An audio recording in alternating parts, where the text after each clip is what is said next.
ಧರ್ಮ ಹೆಸರು ಕೆಡಿಸ್ತಾ ಇದ್ದಂಥ ಇರುವಂಥ ಈ ಜನ ಧರ್ಮದ ನೆಲೆಯಲ್ಲೇ ಈ ಕೇಸುಗಳೆಲ್ಲ ಮುಚ್ಚಾಕುವಂಥ ಪ್ರಯತ್ನವನ್ನು ಮಾಡ್ತಾ ಇದ್ದಾರೆ.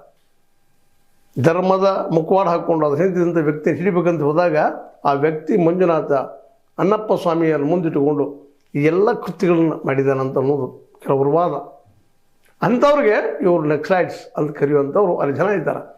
ಆದರೆ ಸುದೈವವೋ ದುರ್ದೈವವೋ ಗೊತ್ತಿಲ್ಲ, ಇದರ ವಿರುದ್ಧ ಹೋರಾಟ ಮಾಡುವಂಥವ್ರು ಎಲ್ಲರೂ ಇವತ್ತೇನಪ್ಪ ಅಂದ್ರೆ ನಕ್ಸಲೈಟಿಕ್ ಸಂಬಂಧ ಇಲ್ಲಂಥವರು.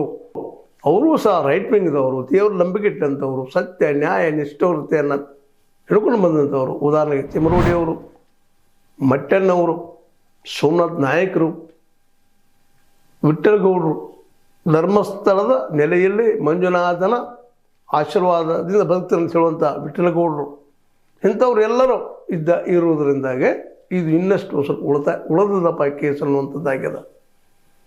ಹೀಗಾಗಿ ಇವತ್ತಿನ ಈ ಧರ್ಮಸ್ಥಳದ ಕೇಸಿಗೆ ಬಾಲನಂತರ ಬಂದು ನಾಳೆ ಬರೋ ಫೆಬ್ರವರಿ 3ರಂದು ಏನು ಕೊಂದವರು ಯಾರು ಹೋರಾಟ ಮಾಡ್ತಾ ಇದ್ದಾರೆ ಹೆಣ್ಮಕ್ಕಳು, ಆ ಹೆಣ್ಣುಮಕ್ಕಳಿಗೆಲ್ಲ ಇವತ್ತೊಂದು ಏನಪ್ಪ ಸತ್ಯ ದರ್ಶನ ಮಾಡಿಸುವಂಥ ವ್ಯಕ್ತಿ ಇವತ್ತು ಬಂದಿದ್ದಾರಪ್ಪ ಅಂತೇಳಿ. ಇದಕ್ಕೆ ಕಾರಣ ಹೈಯರ್ ಎಜುಕೇಷನ್, ತಿಳುವಳಿಕೆ ಎಜುಕೇಷನ್, ಅದ್ರ ಬಗ್ಗೆ ಪೂರ್ತಿ ತಿಳ್ಕೊಂಡಂಥ ಬಾಲಣ್ಣವರಿಂದ ಒಂದು ಹೊಸ ಆಯಾಮ ಈ ಕೇಸಿಗೆ. ಸೌಜನ್ಯಾಳ ಕೇಸ್ ಮುಚ್ಚೋಗಿಬಿಟ್ಟಿತ್ತು, ಇನ್ನುಳಿದ ಕೇಸು ಮುಚ್ಚಾಕಿ ಹೋಗಿಬಿಟ್ಟಿದ್ರು.